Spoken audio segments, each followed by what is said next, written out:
Bonsoir à tous, j'espère que vous allez bien. Bienvenue sur la chaîne de CryptNab. On se retrouve aujourd'hui, on est le 26 juillet 2022, il est 12h22 au moment où je tourne cette vidéo. J'espère que vous allez bien. Aujourd'hui, au menu du jour, un Bitcoin qui nous éclate la tronche. Eh oui, on va regarder ça tout de suite. On en avait parlé j'en ai parlé dans la vidéo de dimanche. Qu'on avait une zone qui devait tenir. C'était cette zone-là, donc je pense que j'en ai parlé vers 14h ou 18h. On avait, voilà, on avait créé le M ici, hein, donc on le voit bien. Pour les plus novices d'entre nous, je vais vous aider à le dessiner. Donc ici, on a un rebond et on casse. Donc voilà, hein, tout simplement, là, on a ce qu'on appelle une ligne de coup qui est formée. Et on est arrivé, hop, oh là, ok, d'accord. On l'a cassé, on la reteste et on repart. On continue du coup à faire des M. On fait un enchaînement de M. Donc pour cet enchaînement de M, qu'est-ce qu'il provoque? Il provoque une descente des prix et surtout une pression vendeuse. Et du coup, là, le gros point que j'avais émis, c'était que la zone rouge qui était là, qui se situe au niveau du premier arrêt de Fibonacci, et la zone qui est censée résister, tenir, pour avoir une continuation haussière saine. On voit que c'est pas le cas, puisque voilà, à 22h, donc de 22h jusqu'à pause, on a eu cette grosse cassure. En fait, on a eu une cassure du support. Ici, en fait, on a une zone support et on l'a breaké fortement. Donc ça, c'est plutôt de mauvais augure, surtout que ouais, on a une légère divergence 4 heures qui se passe. Alors oui, en 1 heure, par contre, on enchaîne les divs. Mais vous voyez, il y a encore de la marge. On peut continuer à diverger sans problème. Sachant qu'on diverge pas vraiment, puisqu'en fait, en réalité, on n'a pas cassé les lignes du coup du MACD de l'autre côté. Mais bon, bref, ça, c'est un autre point de technique AT. Dans tous les cas, on création de divergence. Et donc, en 1 heure, ça voudrait dire qu'on pourrait rebondir, sauf qu'en 4 heures, on voit bien que là, on a encore de la marge, quoi. On a cassé les deux zones que j'avais prédit qu'on allait casser, puisque pour moi, en fait, on allait casser on allait au moins mécher, quoi. Casser peut-être pas, mais on allait au moins mécher les 21 000 ainsi que les 21 388 qui étaient là. Pourquoi je dis ça? Parce que c'était des zones de liquidité importantes. Donc là, il y avait des gens qui avaient mis des stop loss ici, qui allaient perdre de l'argent. On les a cassés. Je pensais qu'on allait réintégrer pour pouvoir potentiellement revenir au moins dans les grosses zones de short, voire refaire notre petit rallye d'été. Bon, c'est pas le cas du tout. On a réintégré notre pattern. Notre pattern nous dit qu'on a méché ici dans la zone grise, on revient, on risque d'aller jusque dans la zone du bas. La zone du bas, c'est les 19 304 $. C'est la... Ah non, d'accord. Pardon, c'est les 19 comme ça. 19 616 $. Donc ceux-là doivent tenir. Donc on va probablement, dans tous les cas, aller dans le bas de canal. Le bas de canal avec les liquidations qui sont là au 20 418 et au 20 392. On va y aller, c'est quasiment sûr, sauf s'il y a vraiment une dinguerie qui se passe sur les marchés traditionnels avec des bougies vertes de l'espace. Sinon, c'est la zone logique pour venir liquider un maximum de personnes, qui correspond en plus au bas de canal qui est formé ici par des supports. Donc voilà, on a vraiment cette zone qui va se créer ici, on a un afflux de données qui nous dit on va aller ici, donc voilà, pour moi, on devrait y aller sans trop de problèmes. Est-ce qu'avant, on va faire un petit rebond pour valider la résistance et rattaquer? C'est possible. On verra bien dans la journée d'aujourd'hui ou de demain. N'oubliez pas qu'on a la fête demain qui parle de ces taux de chômage, etc. Et on a aussi, surtout, jeudi, on a les chiffres des GAFAM. Donc si les chiffres des GAFAM ne sont pas bons, on va prendre tarif. S'ils sont bons, par contre, ça devrait aller. Mais par contre, s'ils sont pas bons, donc ça veut dire que toutes les grosses puissances comme Amazon, Microsoft, etc. Sont en déclin, en recul. Enfin, pas abusé, mais en recul sur l'attendu. On risque d'avoir une grosse bougie rouge sur les marchés tradis et ça voudrait dire qu'on va faire une très grosse bougie rouge aussi sur le Bitcoin et sur tous les altcoins. Donc ça voudrait dire qu'on pourrait se retrouver facilement dans la zone support des 18 960 $. Là. Et bon, bah, voilà, comme je le dis souvent, ici pour l'instant on est dans un système de creux ascendant et de sommet ascendant. Si jamais on casse cette dynamique, les 12 000 ils sont cadeaux. Hein.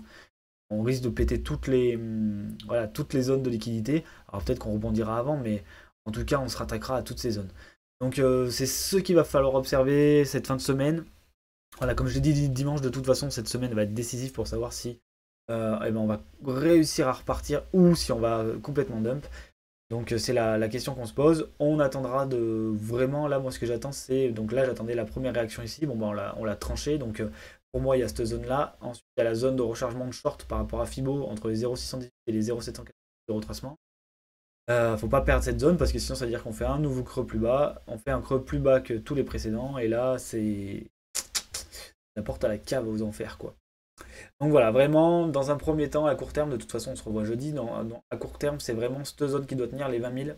Voilà, les 20 000 dollars doivent tenir euh, pour espérer un petit rebond dans un premier temps. Côté order flow, de toute façon, c'est plutôt bearish, puisque qu'est-ce qu'on voit? On voit que depuis la descente, alors là, hop, depuis la descente du prix du BTC, on a une diminution de l'order flow et une augmentation du ratio long. Qu'est-ce que ça veut dire? Ça veut dire que les shorts prennent leurs bénéfices. Donc les shorters sortent de position. Donc ceux qui ont shorté en haut, ils descendent, ils sortent, ils sortent, ils sortent. Et s'ils sortent de position, les shorters, non seulement. Donc ça veut dire qu'on a de moins en moins de personnes en position avec des liquidations au nord. Donc ça veut dire qu'on accentue carrément l'effet des liquidations au sud. Donc ben voilà, ça accentue le fait que on va sûrement venir liquider les gens aux 20 400 et 20 300. Côté Ether, c'est vrai que j'en ai pas parlé parce que Ether il avait fait son petit rallye tranquillou bilou, il a cassé. Voilà, on a la cassure franche vers le bas, on va potentiellement avoir un retest. Et ça, qu'est-ce que ça veut dire? Ça veut dire que on a le premier arrêt ici, donc on a la zone support ici. Vous voyez, on a un amas de, de bougies. On aura certainement une réaction aux alentours des 1359 dollars. Mais par contre, si on a des grosses bougies rouges au niveau du BTC, on risque d'avoir un retour ben, au moins au niveau de la zone support qui est aux 1232 dollars pour ETH. J'en parle pas trop, j'en parle moins que d'habitude parce que pourquoi? Parce que parce que je vais regarder ETH BTC et en fait ETH BTC est arrivé à un sommet et il touche une résistance. Ça veut dire que ETH va perdre de la force face à Bitcoin, donc ça veut dire que c'est Bitcoin qui va faire le marché. Si Bitcoin fait le marché, vous voyez ici, petit rond rouge, on voit bien. Mais si tac, tac, tac, voilà. Si ici, comme prévu, ETH se fait rejeter et donc va retourner aux 59 000 voilà, aux 60 000 Satoshi, ça veut dire que le Bitcoin va faire le marché dans les prochains jours. C'est ça que j'en parle plus. Qu'est-ce qu'on peut observer par contre niveau ETH, au niveau de l'order flow, sur la chute là, donc la cassure elle est ici. Ce qu'on a eu, c'est qu'on a eu une chute avec, pareil, fermeture des open interest, augmentation des longues. Donc là, les shorters sont sortis de position. Si les shorters sortent de position, on a un amas de... j'aime bien me le dire amas aujourd'hui. On a un amas de liquidation qui se déclenche au sud, et du coup, on a le breakout au sud avec Bitcoin. Ça semble assez logique que là. C'est ce qui est en train de se passer ici. Niveau des altcoins, par contre, du coup, qu'est-ce qu'on a eu? Ben, sur toute la montée, je vous avais dit faites attention, faites attention, faites attention. Puisque pourquoi? Parce que les altcoins, on faisait que faire du long. On avait même un retour dans le funding positif. À chaque fois qu'on l'a eu, on avait eu un retracement. On retrace. C'est normal. Si on commence à trop pumper les gens, on veut le FOMO sur les altcoins. Donc, buy en long, en levier des altcoins. Et ça, en général, eh ben, on se fait punir.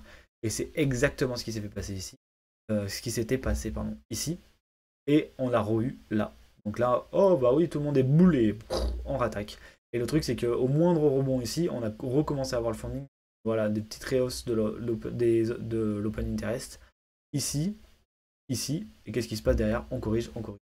On essaye de... Voilà, ce qu'on veut, c'est vider le train au maximum pour avoir une montée saine. Et surtout, pour avoir une montée saine, il ne faut pas que les gens y croient. C'est-à-dire qu'il faut que le prix monte et que les gens cherchent à short. Pourquoi? Parce qu'on accentue les liquidations au nord, et du coup, en accentuant les liquidations au nord, on aide le prix à monter.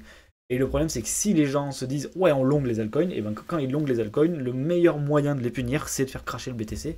Et c'est exactement ce qu'on a. On a eu ici une montée du Bitcoin avec un ETH qui s'est envolé. On a eu Sol, EGLD qui. Oh, pas trop EGLD, mais on a eu des mecs comme Sol qui ont commencé à pumper. On a eu Avax, on a eu Matic aussi, qui est ici. Matic qui a fait un gros rallye. Et là, ben, qu'est-ce qu'on fait? Ben, on les punit tout de suite avec tous les gens qui ont FOMO certainement ici ou là. On va les punir en faisant cracher le Bitcoin, donc en retour bas de pattern. Tous les altcoins ils vont faire moins 20, moins 30% d'un coup, ça va faire mal au portefeuille.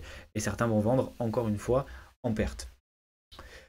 Voilà, j'espère que cette vidéo vous a plu. De toute façon, on se retrouve jeudi. N'oubliez pas, pour moi, jeudi, il y a les sorties des chiffres, etc. On pourrait très bien attendre. Je pense qu'on va aller dans cette zone et on va attendre les sorties des chiffres. En gros, les chiffres vont nous permettre de dire est-ce qu'on break tout et on éclate tout parce que bah, les chiffres sont dégueux, ça veut dire que le marché va vraiment mal.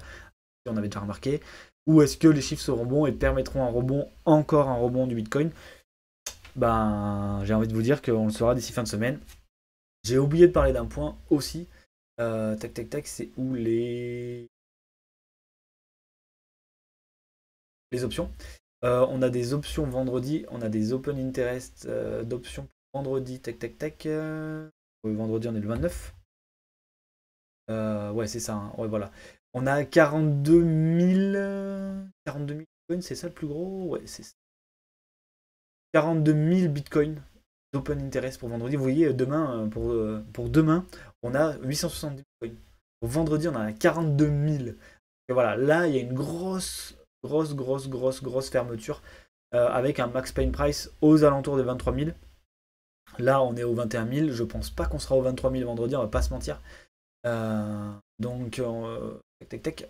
Donc là, on est les 23 000, c'est ici. Après, potentiellement, on a un rebond pour venir aux 23 000 et avoir un max pain price raisonnable pour vendredi. J'y crois moyen à l'heure actuelle au vu du cours.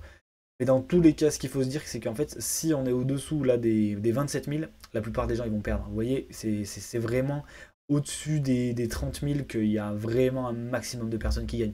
Et en dessous des 20 000. Donc, voilà, pour vendredi, on va être dans cet intervalle 23 000, 20 000. Beaucoup de gens vont perdre de l'argent, c'est le but aussi du truc. Donc voilà, je voulais en parler parce que ça représente énormément d'argent quand même, 42 000 bitcoins. Voilà, avec un bitcoin à 21K, je vous laisse faire le calcul parce que j'ai fait je vous laisse là-dessus, on se retrouve jeudi pour une nouvelle vidéo. En attendant, je vous souhaite de passer une bonne semaine. Allez, à plus.